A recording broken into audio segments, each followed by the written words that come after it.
Hi, Year 11. So, we're currently now at a point where our NEAs, we should be able to start to create some designs based on the contexts that we have chosen. If you're sitting there at the moment and you haven't chosen a context, I'm going to start this session by saying you should have a context by now, but if you haven't, you need to look over these few contexts. I'm just going to talk you through them. So if most of you are sitting there now and you've already got your context, fantastic. Just bear these few things in mind as I go through this, and then we'll look at some examples of designs and the kind of expectations you have. Bear in mind, this is worth 20 marks out of the 100 marks, this section. This design section is very, very important. If we have another stuff before it, don't worry too much, but this is the point where we start to get our ideas down. So, the first context to look at was the multifunctional living context. So when we're talking about multifunctional living, this is a product that does more than one thing. So it could be something as simple as having storage for more than one thing. It could be some sort of like chair-based system that can fold up. It could be for your home, office, car. It could be for anything really. It could be something that stores stuff at home to help solve a problem. Remember, all of these contexts about solving a problem, a design problem. You don't have to create anything brand new, okay? You can twist on an existing idea. That's absolutely fine. So don't get all kind of excited about trying to invent something brand new. Very rarely happens in this case. So we're just taking something that maybe already exists, but tweaking it and developing it into our own kind of concept and our own idea. So yeah, you could do something like plant-based storage. It could be for bathrooms or anything. I love this little idea about having some sort of storage for a chair, for your mobile phone, for your coffee cup, those kind of things. Again, another idea I really liked, this kind of chair-based thing, but not only a chair, but it has multiple storage units that look like they pull out of it. You can do your own research into these. You can look into your own ideas and concepts. But multifunctional, essentially, to do more than one thing. Okay. The other one was teenage lifestyle. So another context. You only choose one of these, remember.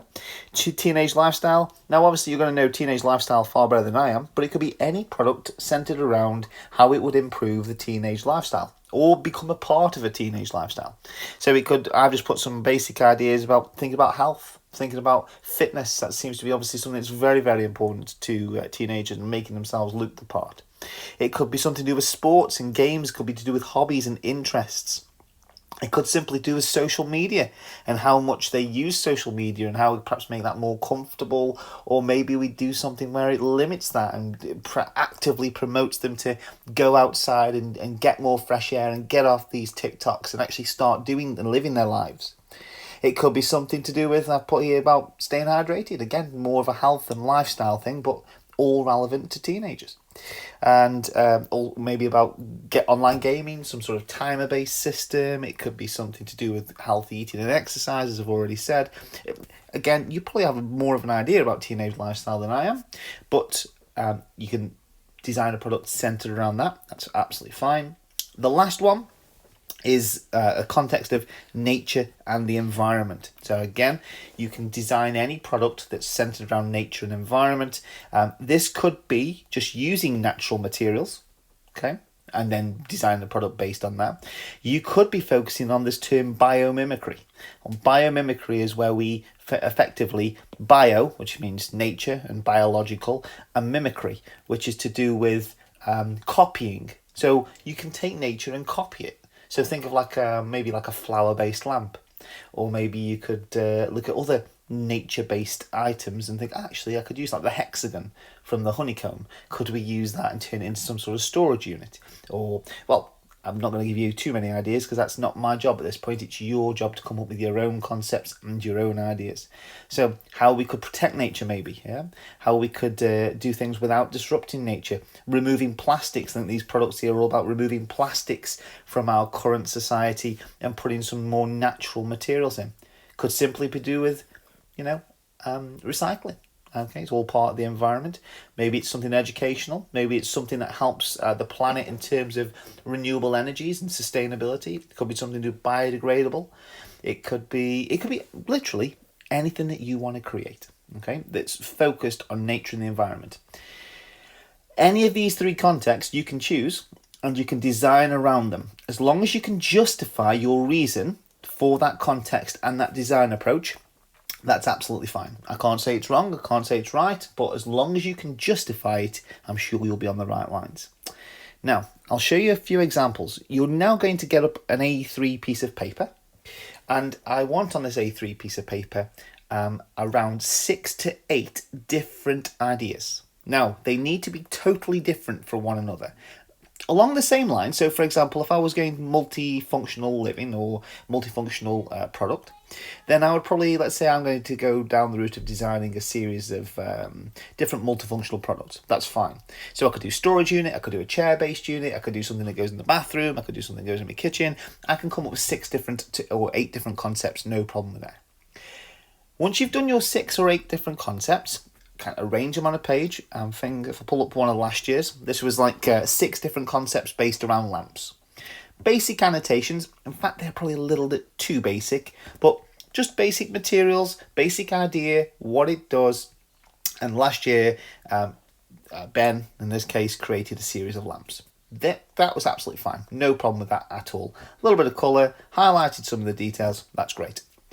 The next stage then is you're going to take 3 of these ideas. Bear in mind, these ideas all look different. You're going to take 3 of these ideas, and on a separate page, you're going to draw one of them out.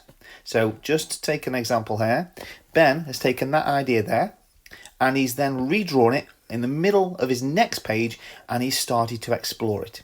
He started to explore it dimensionally, how he would create the base, how these individual parts would work, how the joints in this section of the wood would fit together. He's got how the lighting system would work in here, how that would fit over the top, how these jigsaw pieces would fit over the top of this translucent acrylic he's talking about there, how he would actually light it up, and perhaps using some sort of colour changing LED system.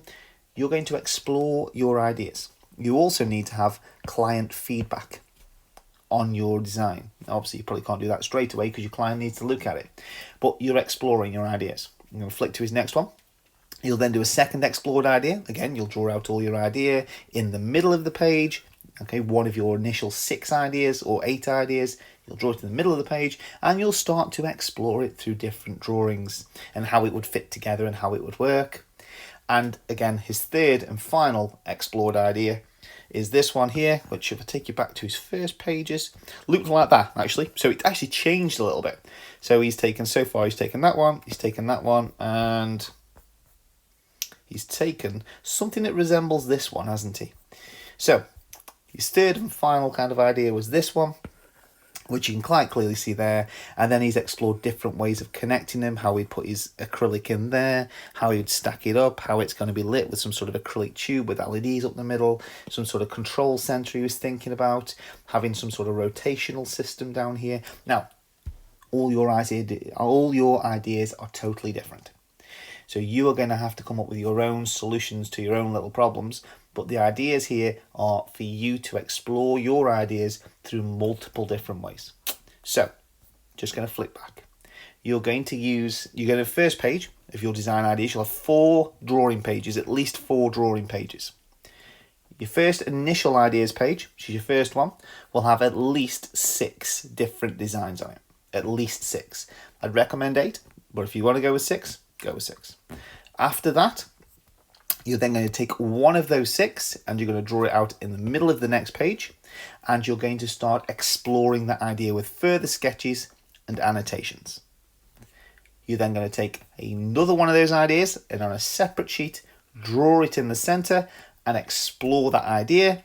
And then lastly, the same thing again, you're going to draw your third and final idea that you liked. Okay, so remember you're probably throwing away at least 3 ideas, but keeping 3 and exploring them. Okay, and then we'll go on further with these at a later point. So today's lesson, and for the next lesson probably as well, but getting these done as quick as possible is advisable. Bear in mind these are worth 20 marks, so real detail, real good quality. Add some colour, spend time getting these right, okay? Really is important to get these right. So, initial ideas, and then explore them, everybody, okay? If you have any problems, then feel free to email me, and I'll go through them with you.